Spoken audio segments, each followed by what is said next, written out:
شروع اللہ کا نام لے کر جو بڑا مہربان نہایت رحم والا ہے۔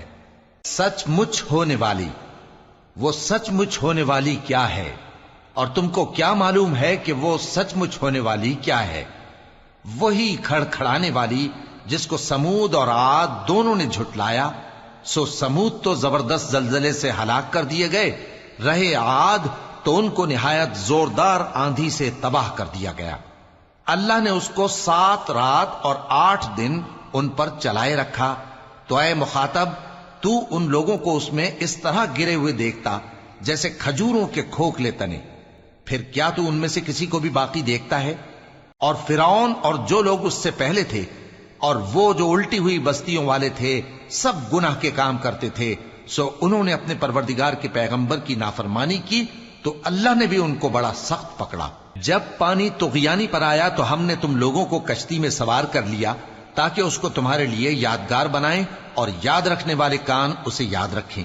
پھر جب سور میں ایک بار پھونک مار دی جائے گی اور زمین اور پہاڑ دونوں اٹھا لیے جائیں گے، پھر ایک بار ہی توڑ پھوڑ کر برابر کر دیے جائیں گے، تو اس روز ہو پڑنے والی یعنی قیامت ہو پڑے گی، اور آسمان پھٹ جائے گا تو وہ اس دن کمزور ہوگا، اور فرشتے اس کے کناروں پر ہوں گے، اور تمہارے پروردگار کے عرش کو اس روز 8 فرشتے اپنے اوپر اٹھائے ہوں گے۔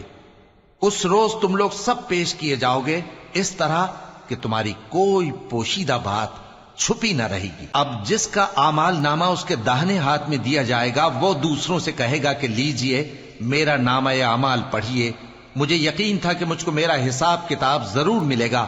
پس وہ شخص من مانے عیش میں ہوگا، یعنی اونچے باغ میں جس کے میوے جھکے ہوئے ہوں گے۔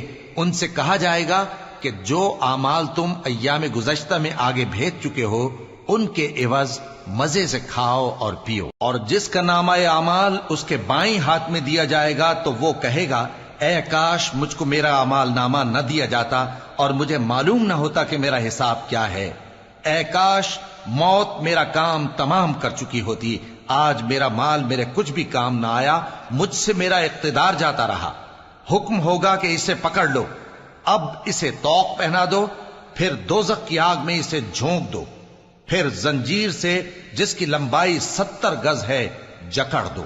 یہ نہ تو اللہ عظمت والے پر ایمان لاتا تھا اور نہ فقیر کے کھانا کھلانے کی ترغیب دیتا تھا، سو آج اس کا بھی یہاں کوئی دوست نہیں اور نہ اس کے لیے کوئی کھانا ہے سوائے زخموں کے دھون کے، جس کو گناہگاروں کے سوا کوئی نہیں کھائے گا۔ سو میں ان چیزوں کی قسم کھاتا ہوں جو تم کو نظر آتی ہیں اور ان کی جو تمہیں نظر نہیں آتی، کہ یہ قرآن ایک معزز فرشتے کا پہنچایا ہوا کلام ہے، اور یہ کسی شاعر کا کلام نہیں، مگر تم لوگ بہت ہی کم ایمان لاتے ہو، اور نہ کسی کاہن کا قول ہے، لیکن تم لوگ بہت ہی کم غور و فکر کرتے ہو۔ یہ رب العالمین کا اتارا ہوا ہے۔ اور اگر یہ پیغمبر ہماری نسبت کوئی بات جھوٹ بنا لاتے تو ہم ان کا داہنا ہاتھ پکڑ لیتے، پھر ان کی رگے گردن کاٹ ڈالتے، پھر تم میں سے کوئی ہمیں اس سے روکنے والا نہ ہوتا۔ اور یہ کتاب تو پرہیزگاروں کے لیے نصیحت ہے، اور ہم جانتے ہیں کہ تم میں سے بعض اس کو جھٹلانے والے ہیں۔ نیز یہ کافروں کے لیے موجب حسرت ہے، اور کچھ شک نہیں کہ یہ یقین کرنے کے لائق ہے۔ سو تم اپنے پروردگار عظیم کے نام کی تسبیح کرتے رہو۔